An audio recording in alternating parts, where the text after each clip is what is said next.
안녕하세요. 오늘 1월 20일, 벌써 20일 됐네요.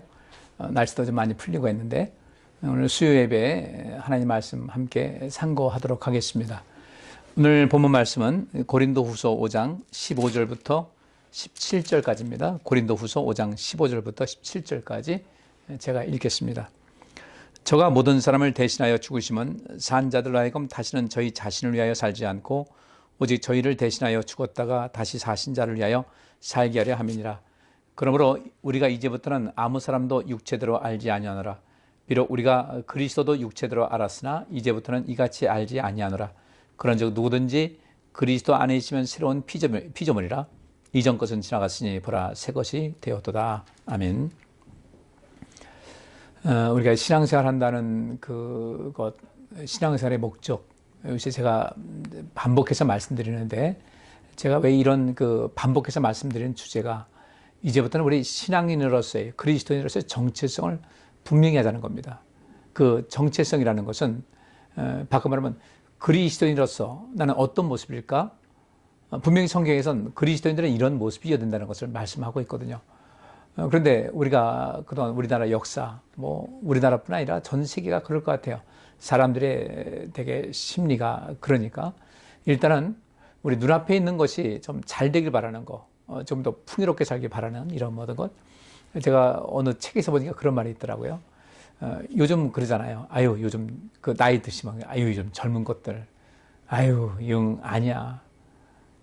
그런데, 우리가 지금 제 나이 또래 같으신 분들 보면 우리도 어렸을 때, 우리도 젊었을 적에 아마 우리 앞선 세대들한테 그런 말을 들었을 것 같아요.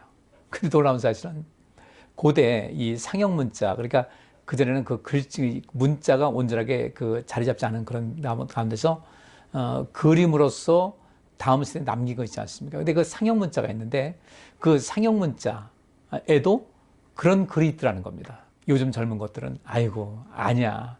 왜 저런지 모르겠어. 그러니까 그것은 계속해서 세대별로 내려가면서 그런 일이 계속 있더라는 겁니다. 근데 그런 것이 좋게 말하면 발전이고 또 안 좋게 말하면은 뭔가 버릇이 없다랄까? 이제 이렇게도 보여줄 수가 있을 거예요. 근데 그럼에도 불구하고 세상의 역사는 바뀌었습니다. 그리고 우리가 젊었을 적에는 우리 앞선 세대들로부터 버릇이 있다, 없다. 요즘 젊은 것들은 왜 그런지 모르겠다라고 말을 들었음에도 불구하고 우리 역시 언제든 나이가 먹고 보니까 요즘 젊은 세대들 조금 약간 비판적인 그런 말을 하고 있지 않습니까? 그러고 보면은 이제부터는 이런 모든 것 속에서 새로운 관점을 가지고 볼 수 있어야 되겠다는 거. 특별히 우리 그리스도인들은 어떻게 살아갈까? 누구나 다 사람들은 복 받기를 원하고 또 더 많이 가지기를 원하고 더 많은 것을 누리기를 원하고 기왕이면 다홍치 말하고 더 좋은 거 먹기 원하고 또 이것저것 편의시설 같은 거 좀 갖고 누리기를 원하는데 실제로 그런 모든 것을 가졌다고 하더라도 실제적으로 그것을 내가 뭔가를 사놓고 얼마만큼 유용하게 쓰는가. 결국은 내 생활 속에서 정말 필요하게 내 생활 속에 유익되게 하는 그런 것에 좀 몰입을 하게 되는데 우리는 그런 면에서 우리 주변에 있는 것, 좀 더 많은 것을 활용할 수 있을 만큼 내 삶의 영역을 좀 확장할 필요가 있다는 것입니다. 이런 면에서 오늘 우리는 좀 새로운 각도로 내가 예수 믿는 목적이 뭘까? 그리스도인으로서 진정한 모습이 뭘까? 그리스도인으로서 정체성, 그리스도인으로서의 정체성은 그리스도인은 이래야 된다라는 그런 것인데 이런 모습이 돼야 된다. 이렇게 살아야 된다. 그리스도인은 이런 내적인 모양을 가져야 된다. 이런 성품이 있어야 된다. 이런 캐릭터, 어떤 특징이 있어야 된다. 다양한 것이 있는데 바울은 오늘 그것에 대해서 말씀을 하고 있어요. 우리가 예수 믿는다고 하면서 그리스도인이라고 하면서 세상 사람과 전혀 다를 바가 없다. 생각도 달라야 되거든요. 우리 여호와를 경외함이 지혜의 근본이라고 그랬으니까 여호와를 경외한다고 할 때 여호와를 경외하는 삶을 살게 되면은 이 지혜가 넘치게 돼 있어요. 지혜가 자연 생기게 돼 있어요. 여호와를 경외함이 지혜의 근본이라고 했으니까 여호와를 경외하는 그런 삶의 양식을 갖게 되면은 자연적으로 이 지혜가 생기게 되는데 이 지혜가 있다고 할 땐 어떻게 되겠습니까? 이 세상을 선도할 수 있는 이 세상에 그 뭔가를 이끌 수 있고, 이 세상에 에너지를 공급할 수 있고, 생명과 생명력을 공급할 수 있고, 이 세상을 그 어떤 활기찬 세상을 만드는 그런 모든 것이 된다는 거예요. 오늘도 어느 한 기사를 봤더니 저쪽 파주 그쪽에서 20대 자매가 이렇게 롱패딩을 입었어요. 롱패딩을 입었는데 그 내리면서 아마 내린 다음에 문을 닫았으면 좋았는데 아마 내린과 동시에 어떻게 했는지 하여튼 그 패딩이 걸려가지고 그렇게 껴가지고 있는 상태에서 차가 출발한 거예요. 그 끌려가다가 이제 차 안으로 말리면서 뒷바퀴에 깔려가지고 뭐 그 자리에서 목숨을 잃었다고 하더라고요. 이야, 좀 운전할 때 사람들 내리는 것이니까 문이 완전히 닫혔나 보고 또 출발할 때 백미러 한번 보고 그렇게만 해도 될 텐데 이게 안 돼가지고 아까운 목숨을 하나 잃었어요. 그러니까 그런 것조차도 지혜라는 겁니다. 뭐 지혜라는 것이 다른 건가요? 한 번 더 생각하고 좀 더 심사숙고한다. 그러니까 한 번 더 바라보는 거예요. 운전을 할 때 안전운전한다. 또 우리가 방어운전이라고 하고 또 예방운전이라고도 하는데 그렇게 해서 이 사고 날 수 있는 것을 내가 스스로 우리 모두가 그렇게 그 안전운전하고 방어운전 또 예방운전을 한다면은 서로가 서로를 지켜주는 것인데 이것이 우리가 삶을 살아가는 데 필요한 것이고 특별히 예수 믿는 사람들은 우리 그리스도인들은 더더욱 그래야 된다는 거예요. 이것이 그리스도인의 정체성입니다.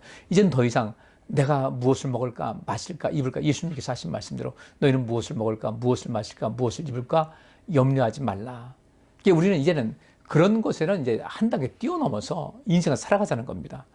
뭐 더 좋은 옷 입고 싶어서 있는 거 뭐 내가 뭐 옷이 필요해서 사는 건 괜찮아요. 근데 그것을 뭐 어떤 순위 지나쳐서 지나치게 이렇게 해서 뭔가 다른 사람들의 마음에 상처를 준다거나 또 내가 마땅히 어떤 좀 더 가치 있는 것에 누군가 생명과 생명력을 살릴 수 있는 생명을 주고 생명력을 줄 수 있는 그런 것에 그 좀 더 내 물질이라든지 내 또 재능이라든지 또 내 기술이라든지 이런 모든 것을 하면 얼마나 좋을까라는 그런 생각이 듭니다.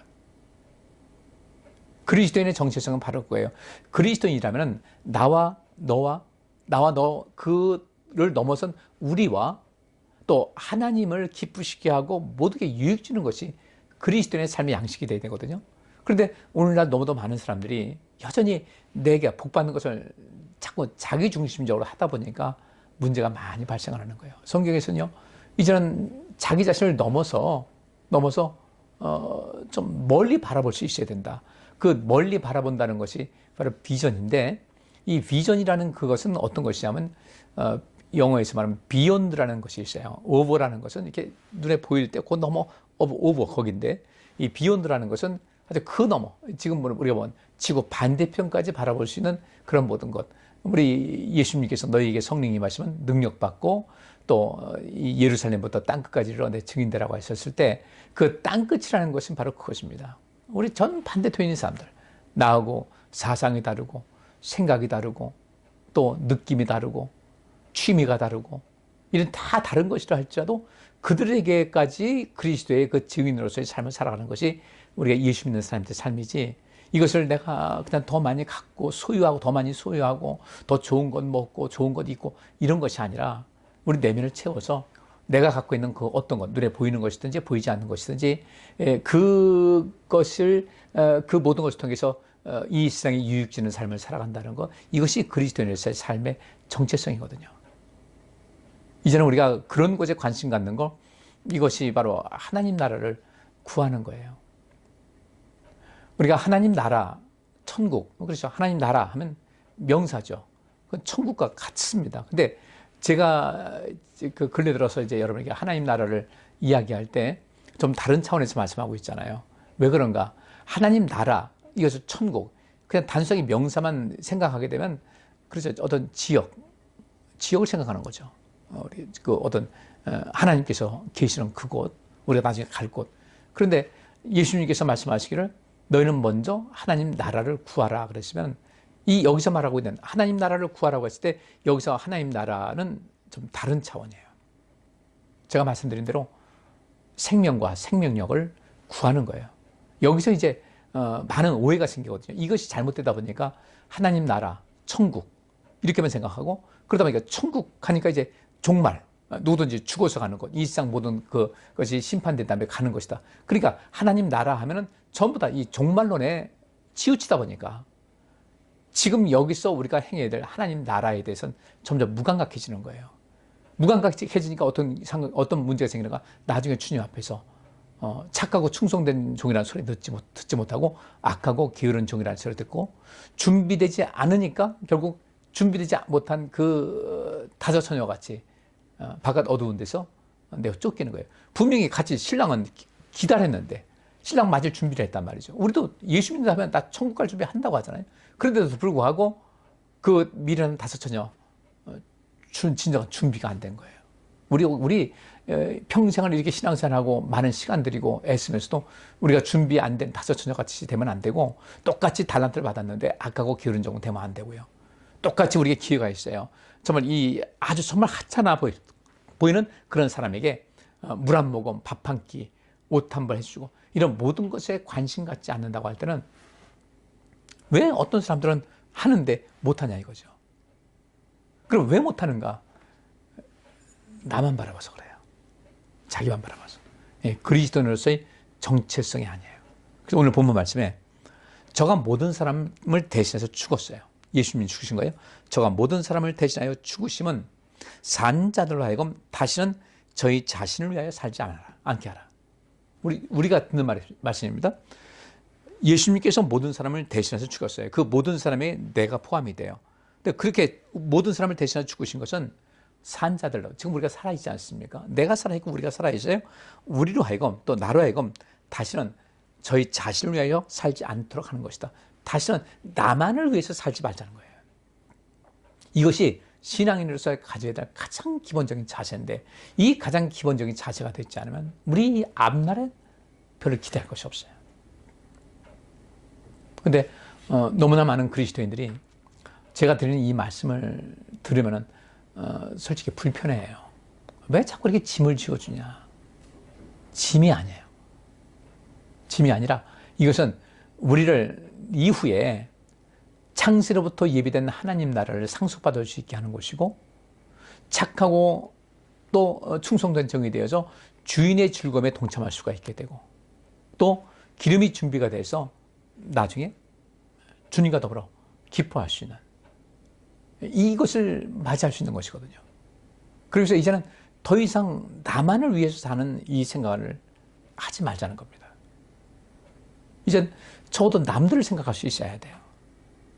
때로는 내가 참을 줄도 알아야 되고, 때로는 내가 강하게 직면할 수 있어요. 누군가를 향해서 직면할 수 있어야 되고, 때로는 용서할 수 있어야 되고, 용서받을 수가 있어야 되고, 이런 굉장히 고차원적인 삶의 양식을 가질 필요가 있다는 겁니다. 다시 한번 말씀드립니다. 예수님께서 모든 사람을 대신해서 죽으셨어요. 나를 대신해서 죽으셨어요. 주님께서 왜 나를 대신해서 죽으셨는가? 나를 대신해서 죽으시는 것은 다른 것 아니에요. 우리에게도, 나도 누군가를 대신해서 그를 위해서 희생도 하고, 봉사도 하고, 양보할 줄도 알고, 용서할 줄도 알고, 사랑할 줄도 알고, 때로는 내가 피할 줄도 알고, 때로는 그에게 직면해서 그에게 바른 소리 해줄 줄도 알고, 바로 이것입니다. 그런데 주님께서는 나를 위해서 대신해 죽으셨는데, 나는 누군가를 대신해서 하는 일이 아무것도 없다. 주님의 백성으로서, 그리스도인으로서 아주 심각한 결격 사유가 돼요. 제가 좋게 말해서 결격 사유지, 이건 제가 좀 더 심하게 말한다면 내가 구원을 받은 사람인가라고 다시 한번 질문을 할 필요가 있다는 것입니다. 그러면 저희 자신을 위해서 살지 않고 어떻게 살 것인가? 오직 저희를 대신하여 죽었다가 다시 사신 자를 위하여 살게 하심이라. 이제 주님을 위해서, 나를 대신해서 죽으신 주님을 위해서 살아야 된다는 겁니다. 그럼 주님을 위해서 살아가는 것이 뭐예요? 주님을 위해서 산다면, 주를 위해서 산다고 아무것도 안 하고 전적으로 주님께서 이래라 저래라 예예 종노릇하고 하는 그런 것이 아니에요. 주님께서는 그렇게 하실 분도 아니고. 그러면 나를 대신하여 죽었다가 다시 사신 자를 위하여 살게 하랍니다. 곧 예수 그리스도를 위해서 살게 하시려고 우리를 대신해서 죽으셨다는 거예요. 우리 주님 안에서 살아났습니다. 그러면 이제 우리는 어떻게 해야 돼요? 중요한 것은 무엇입니까? 그분을 위해서 살아야 돼요.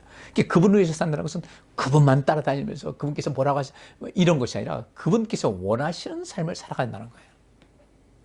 그분께서 원하시는 삶이 뭐겠습니까? 지금은 제가 드린 말씀 모든 거 다 하는 거예요. 이 세상에서 한 국가를 보십시다. 예, 북한이라는 나라를 보세요. 참 그 사람들 불쌍해요. 많이 불쌍해요. 왜 그런가? 예수님께서는 모든 사람을 대신해서 죽으셨잖아요. 그런데 이 북한의 그 주체 사상은 무엇이냐면요. 절대로 그들은 그 지도자 있지 않습니까? 김일성이라든지 김정일, 김정은 이 사람들 또 그 권력 핵심을 쥐고 있는 이런 사람들 더 나아가서 이제 어떤 그 권력을 쥐고 있는 사람들 북한이 여러분들 부정부패가 아주 심각하죠. 부정부패가 심각하다는 것은 그만큼 많은 차별이 있다는 거예요. 그 부정부패는 누가 저지르겠습니까? 결국 힘 있는 사람이에요. 힘 있는 사람들. 권력을 가진 사람, 힘 있는 사람들이 그 부정과 부패를 저질러요. 서민들은 뭐 가진 것이 부정부패 저지르지 않습니까? 근데 세 김씨, 김일성, 김정일, 김정은 모두 다 같이 이 심혈관 질환이 심각하다고요. 왜 그런가? 너무 비대해. 주체사상의 목적이 그겁니다. 사람이 먼저다 자기를 우선하는 거예요. 다른 사람은 돌아보질 않아요. 그래서 공산주의도 역시 마찬가지고 공산주의의 본래 이론은 그 정도는 아니라 할지라도 그죠?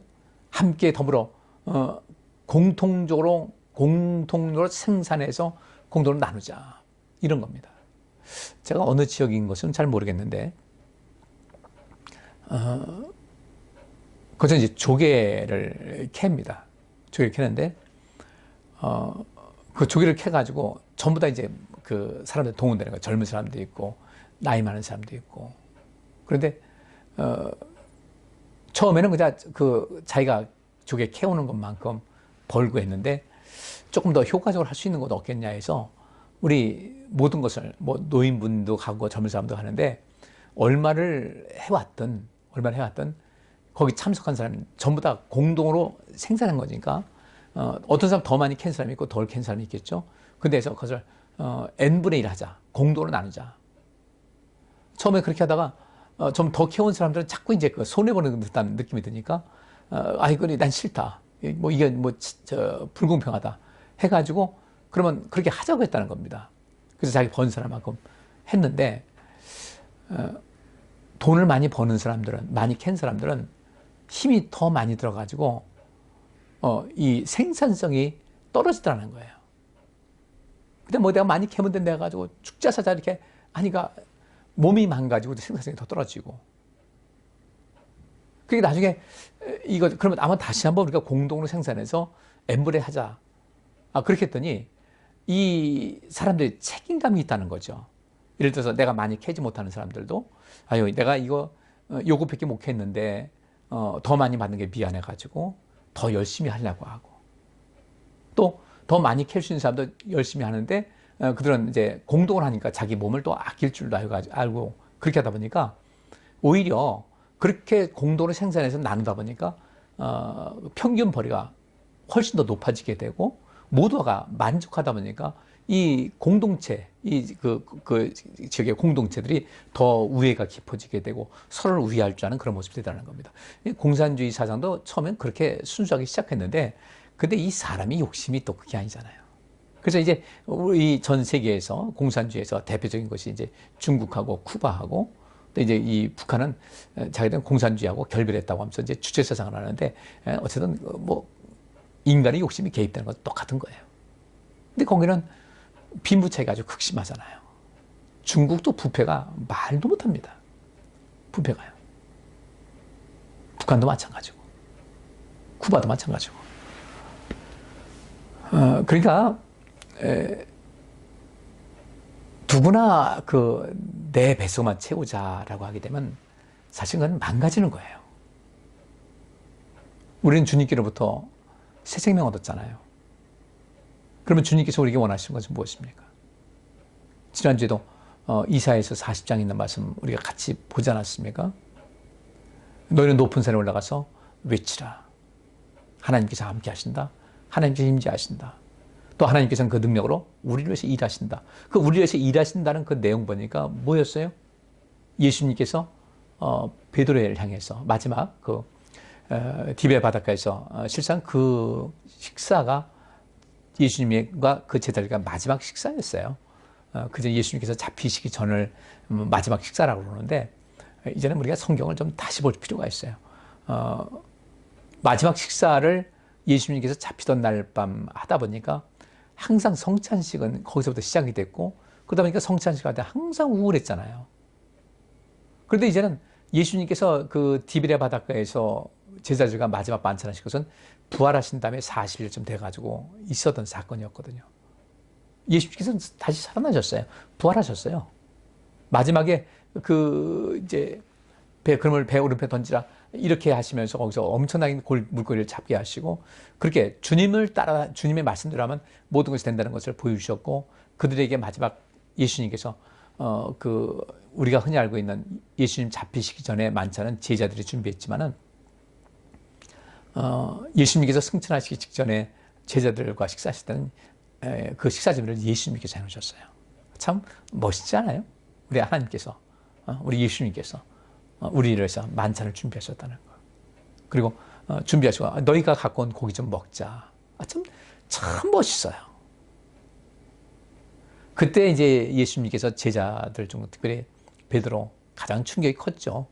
이렇게 호언장담했는데 무리든 부리든 주님 따라갈 겁니다 했는데 예수님 3번 부인했고 그래서 마음이 상처되실 텐데 내가 나를 사랑하느냐 3번 물으셨는데 사랑한다고 주님께서 아십니다 했을 때 주께서 처음 말씀하신 것이 내 어린 양을 먹이라. 둘째가 내 양을 돌보라. 셋째가 내 어미 양을 먹이라 그랬는데 이사야 40장에 있는 말씀은 그 말씀이 그대로 나와요. 나는 내 양을 먹일 것이고 내 어린 양을 먹일 것이고 그것도 어미 양도 먹일 것이고 내 양들을 돌볼 것이다. 그러니까 예수님께서 베드로에게 하신 말씀 보니까 이제까지 예수님께서 이 땅에 오시기 전에 하나님께서 이 세상을 그렇게 해서 그렇게 우리를 먹이셨던 거예요. 또 예수님께서 그렇게 하셨던 거예요. 요한복음 10장에 말씀하지 않습니까? 나는 선한 목자다. 선한 목자는 양의 음성을 안다. 선한 목자는 양들을 위해 목숨을 버린다.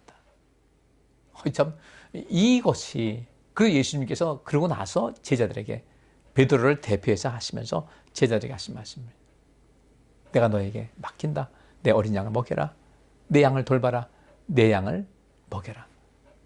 이것은 우리 아버지께서 아버지 하나님께서 이제까지 세상 창조하신 후에 지금까지 해오신 일이었고 내가 이 땅에 와서 한 일이 바로 그것이었다. 너도 그것을 행하라. 바로 이 줄기가 하나님 나라를 구하는 삶이거든요. 이것이 예수님을 위해서 사는 길이 바로 그겁니다. 베드로에게 말씀하신 그것. 그리고 예수님께서 또 이제 승천하시기 전에 너희에게 성령이 임하시면 너희가 능력 받아서 또 예루살렘부터 땅끝까지로 내 증인 될 것이다. 바로 뭐겠어요? 이 세상은 여러분들 먹이고 돌보는 거 뭐겠습니까? 먹이는 거죠. 목숨을 부지하는 거예요. 돌보는 거예요. 내면적인 먹이는 것은 육신의 생명이고 돌보는 것은 내면의 삶에서 한 인간의 영혼이 온전하게 살아갈 수 있는 모든 뒷받침이 거기 나와 있는 것인데 예수님께서는 베드로에게 말씀하신 것이고 그것이 모든 제자들에게 하신 말씀인 것이고 그것이 지금 우리 여러분들 한 사람 한 사람에게 하신 말씀이거든요. 그것이 바로 그 일을 하라고 성령을 보내주시는 거예요. 이제부터는 우리가 성령 받았다면 이제부터는 어떻게 되겠습니까? 성령 받은 증거를 보인다. 내가 성령 받았다. 성령이 임했고 성령 충만 받았다라고 이야기할 수 있으려면 이제부터는 다시는 나 자신만을 위해서 살면 안 돼요. 나 자신을 위해서도 살아야 되지만 그 다음에 나 자신을 넘어서 성령의 능력을 덧입혀 주신 것은 다른 것 아니에요. 나만을 위해서 사는 것 그렇게 큰 능력이 필요하겠습니까? 예수님께서 이 땅에 오셔서 성령께서 함께 하시는 능력 주셨는데 이 세상에서 생명사역하라고 성령의 충만함을 주셨고 그래서 그 능력으로 행하신 거예요. 성령 주신 것은 마찬가지예요. 우리에게도 성령 주신 것은 이 세상에서 생명사에 감당하라고 성령 충만함을 주신 것인데 그 성령 충만 가지고 괜히 자랑하고 돈벌이하고 이건 말이 안 되죠. 한국 사회가, 한국 교회가 그래서 병든 거예요. 그냥 이것을 그 성도들은, 이 목사님들이 또 이 지도자들이 잘 가르쳐야 되는데 그 지도자들이 잘 가르치지 않고 그것을 자기의 어떤 육신의 그 자기만을 위해서 하다 보니까 옛날에 종교개혁이 일어나기 전에 그 중세시대, 이 그를 암흑시대라고 하거든요. 그 암흑시대가, 좀 죄송한 얘기지만 우리나라 성령 운동하는 그때가 우리 한국교회의 암흑시대였어요. 아주 참 가슴 아픕니다. 근데 여러분들은 지금도 제가 이 성령에 대해서, 성령 충만에 대해서 말씀드릴 때 조금 불편하실 걸 알아요. 그럼 다 성령 못 받았다는 얘기냐? 내 안에 임하셨긴 하지만 적어도 성령 충만한 사람들은요, 내 안에 계신 성령의 뜻을 따라서 순종하고 살아가게 됐어요. 100%는 아니더라도요, 적어도 낙제 점수는 받지 말아야죠. 60점 이상은 되지 않겠어요? 그러면서 계속해서 점수 올려서 61점, 60점 계속 올라갈 수 있어야 될 텐데 언제까지 우리 낙제 점 받고서 나만을 위해서 살고, 또 성령 받았으면 이 생명사역을 반드시 감당할 수 있을 텐데 이 생명사역은 감당할 줄도 모르고, 아주 이거 사실 심각한 거예요. 이젠 나를 위해서 대신 죽으셨다가 다시 살아나신 예수 그리스도를 위해서 살아갈 수 있어야 돼요. 그러려면 성령 받아야 되고요. 그냥 나 성령 충만 받았다고 쉽게 얘기하지 마세요. 성령 받은 사람들은 달라요. 예배 드리는 거 관심 갖고요. 모든 거 새로 하셔야 돼요. 서울대학교 그 이광표 교수인가요? 그분 감염학 전문입니다. 이분이 하는 얘기가 있어요. 근데 뭐 학자마다 다 다르니까 이건 여러분께서 좀 판단하는 얘기가, 근데 이분이 말하는 게 조금 확실히 좀 그 어떤 신뢰는 가는 것이, 코로나 바이러스에 대한 면역이 우리에게 돼 있다는 겁니다. 우리 사람 몸이 그렇게 하나님께서 그냥 그렇게 대충 만들지 않으셨다는 거예요. 감기는 어떤 것인가? 감기는 보통 하면 내 안에 들어왔다가 3, 4일 정도면은 물러난다는 거죠. 왜 그럴까 봤더니 감기 종류가 한 1000가지 정도 된다고 그래요. 근데 한 번 걸렸던 어떤 감기가, A라는 감기 걸렸어요. 그 A라는 감기가 걸렸던 나으면 그 감기에 대한 항체가 생겼기 때문에 다시는 그 감기는 안 걸린다는 겁니다. 근데 감기 종류가 하도 많다 보니까 감기 걸리잖아요. 근데 지금 우리가 이 마스크를 쓰고 다니고 신경 쓰다 보니까 모든 것이 온전해지지 않습니까? 그런 데서 우리 생활 속에서 필요한 것이 무엇인가? 우리 삶 속에서 필요한 모든 것은 다른 것이 아니라 진정한 것, 우리 삶 속에 필요한 모든 것을 온전하게 감당할 수 있는 그런 것이 무엇인가를 보게 되면은 바로 하나님께서 원하시는 이런 만드신 이런 삶의 모든 원리를 볼 때 다른 것이 아니라, 우리 사람 보면 하나님께서 이 강력한 항체를 형성할 수 있는 그런 힘을 주셨는데, 이 강력한 항체를 주시는 이 힘이 어디서 나오는가? 그러니까 어떤 것이 오면 반드시 그 항체가 생긴다는 거예요. 항체가 생기는데, 이 코로나 바이러스는 항체가 유달리 약 한 90에서 95% 정도의 그 항체는 형성이 됐는데, 근데 그 5%가 좀 다르다는 거예요. 근데 다른 것이 무엇인가? 이 코 점막하고, 이게 상기도라는 것이 뭐예요? 기도가 있는데, 이 기도, 공기의, 기자입니다. 그러니까 이 사람이 이 호흡을 할 때 공기를 이렇게 들여옵니다. 들여오는 가운데서 이제 피까지 들어가게 되는데, 요 코로부터 시작해가지고 들어갑니다. 근데 이 기도, 이 공기가 들어가서 폐까지 가는 것 속에서 제일 첫 단계가 어쩌면 코하고 인후라는 거예요. 이 코 점막하고 인후인데, 이 코 점막과 인후에는 혈관이 그렇게 매끈하게 가 있지 않기 때문에 여기 감염되고서 여기서부터 시작이 된다는 거예요. 근데 이 백신을 맞게 되면은 이 백신이 몸속에 혈관을 돌아다니면서 이 면역 체계를 하는데, 이 감염된 그 자체가 코나 이 인후에 있게 될 때는 백신 예방이 안 된다는 거예요. 예방 자체가 안 된다는 겁니다. 그럼 백신을 맞게 하고 되면 어떻게 되는가? 이것이 몸속에 파고들게 되면은, 몸속에 파고들게 되면 거기서 이제 반응을 할 수 있게 된다. 근데 이 백신의 예방이라는 차원은 안 된다. 그러면서 그분이 하는 말이, 누구나 이 코로나 바이러스가 우리 몸속에 있는데 대부분의 사람들은 이것을 이기고 있다는 거예요. 어떻게 이기고 있는가? 면역 시스템이 제대로 되어 있기 때문에. 면역 체계가 형성되어 있기 때문에 대부분이 이긴다는 거예요. 그리고 여기서 우리가 마스크를 쓰고 다닌다, 이 모든 것을 방어하는 것이죠.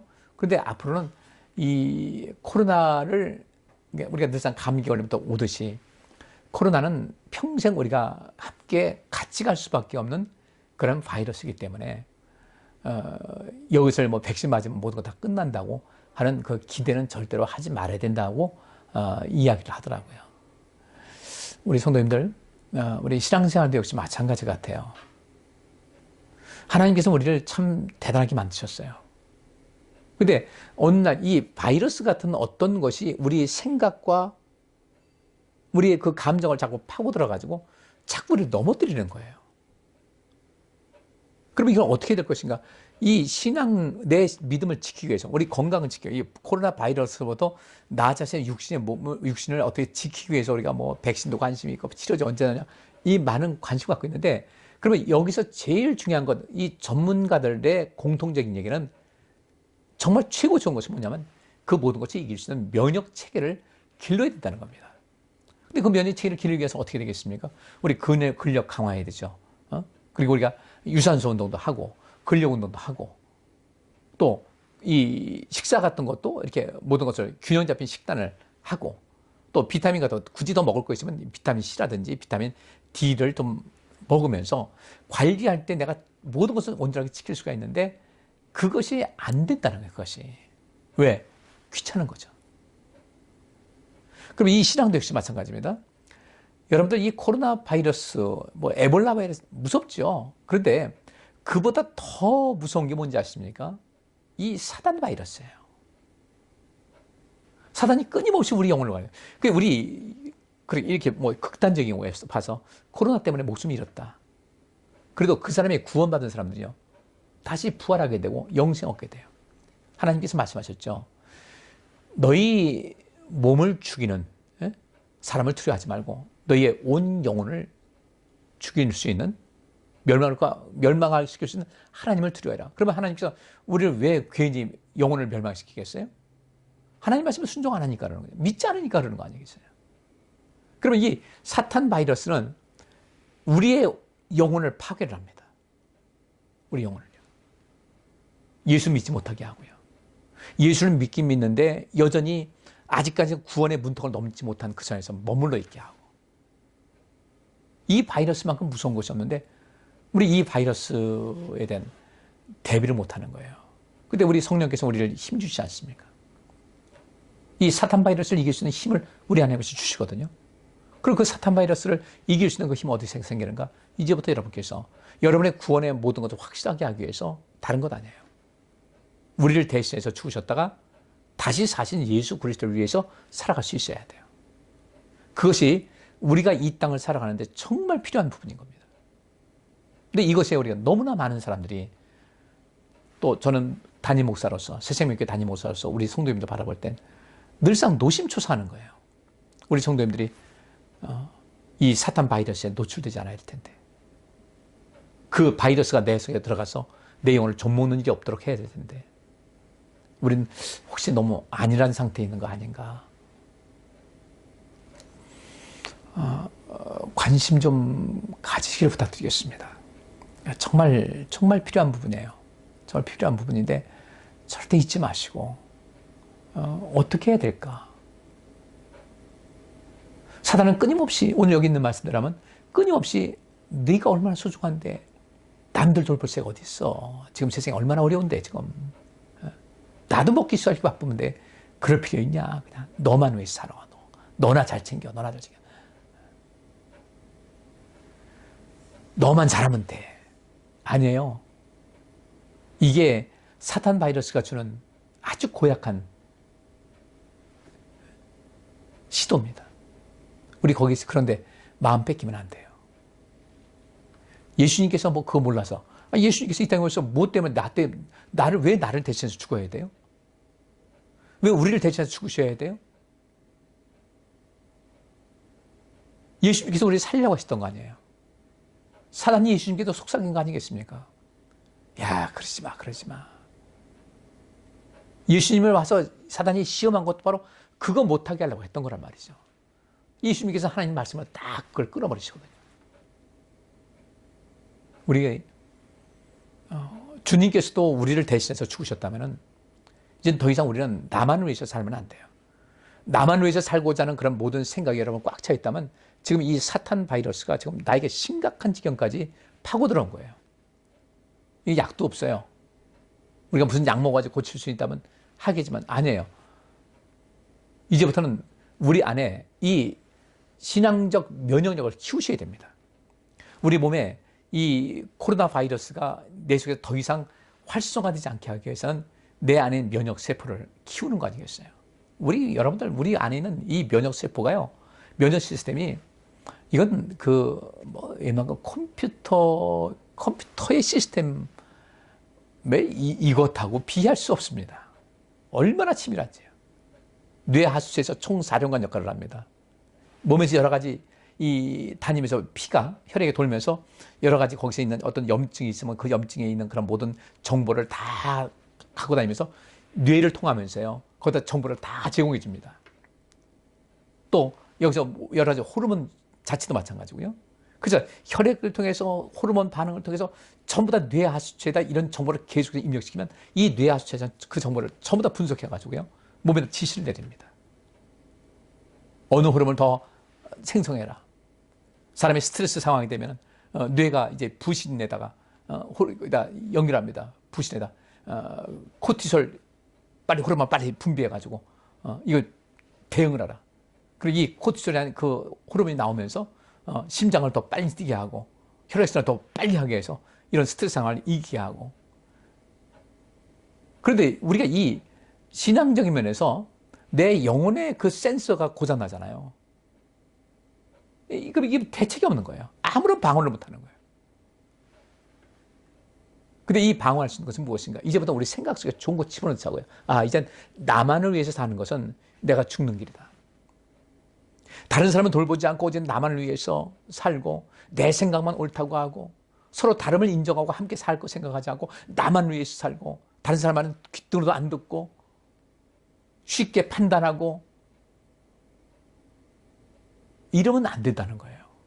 그러면 우리 삶 속에서 내 영혼에 이 사탄 바이러스가 점점 침착이 되고 결국은 내 몸뿐 아니라 내 영혼까지도 결국은 영생을 얻지 못한다. 사단은 예수님께서 말씀하시잖아요. 저는 처음부터 살인한 자라고. 우리를 죽이려고 덤비는 건데. 근데 사단은 우리에게 교묘하게 우리가 나만을 위해서 하는 거 얼마나 좋아요. 남들 신경 쓰지도 않고 내가 가진 거 더 나를 위해서 더 치장하고 쓰고 남을 위해서 베푸는 거 안 하고 내가 얼마나 좋아요. 근데 그게 사단은 그렇게 우리 이 육체의 편안함과 안락함과 뭔가 누리는 이런 우리 사람들이 공통적으로 갖고 있는 본능적인 어떤 안목의 정욕과 육신의 정욕과 이런 모든 것을 자꾸 자극을 해가지고 하나님 말씀과는 동떨어진 인생을 살아갈 수 가게끔 계속해서 나를 자극을 하거든요. 이거를 차단할 수 있어야 돼요. 그러기 위해서 어떻게 될 것인가? 나만을 위해서 산다는 것은 내가 죽을 짓 하는 거다. 이제는 나를 대신하여 죽으셨어요. 그리고 그분 나를 대신해서 죽으셨고 다시 살아나셔서 나를 구원의 길로 인도하신 그분 뜻대로 사는 것, 그분을 위해서 사는 것 당연하지 않겠어요? 그건 마땅히 그래야 되죠. 근데 그분의 뜻과 그분의 생각에 우리가 거부하면서 주님께서 마땅히 내가 어떤 충성을 해야 될 것도 충성하지 아니하고 예배 드리는 거 그냥 귀찮아하고 하나님 말씀 읽는 거 그것도 귀찮아하고 드라마는 열심히 보고 재밌다고 하면서 하나님 말씀, 여러분들 성령 안에 하나님 말씀 보세요. 정말 이런 말씀이 있었구나 느끼는데 드라마보다 재미가 없으니까 제가 이렇게 동영상 녹화해서 보내드려도 보는 분이 한정될 수밖에 없는 경우에 저는 제 걸 본다 안 본다 그게 중요한 것이 아니라 보고자 하는 그런 관심만도 주께서 기뻐하신 건데 이거 무관심하다는 거예요. TV는 많이 보면서. 죄송합니다. 또 쓴소리해서요. 여기서 마치겠습니다. 약간 이제 녹화하면서 조금 좀 약간 이렇게 다른 소음이 좀 들어갔는데 좀 그럴 일이 있었습니다. 양해하시고 오늘 말씀 좀 꼭 참고하셔서 여러분의 그 삶 속에 정말 보약이 될 수 있는 그런 도구로 삼으시면 고맙겠습니다. 기도합니다. 하나님, 나만을 위해서 산다는 것은 내가 독을 마신다는 것입니다. 나를 위해 대신에 죽으시고 또 다시 살아나셔서 우리에게 영생이를 허락하신 예수 그리스도의 뜻을 따라 살지 않는다는 것은 이 역시 마찬가지로 내 삶에 심각한 결과를 가져오게 되는 것인데 우리가 아직 심각성을 모르고 있다면 심각성을 깨닫고 나만 위해서 사는 이 모든 것을 포기하고 이런 주께서 원하시는 삶을 살아갈 수 있는 결단하게 하옵소서. 이제부터 우리 성도님들 그 발걸음을 내딜 수 있는 힘을 더하여 주옵소서. 예수 그리스도 이름으로 기도하옵나이다. 아멘. 예, 말씀 잘 새기시고 또 기도하시면서 보다 더 여러분들 새로워지시기 바랍니다. 금요일 날 또 뵙고 주일 또 뵙겠습니다. 감사합니다.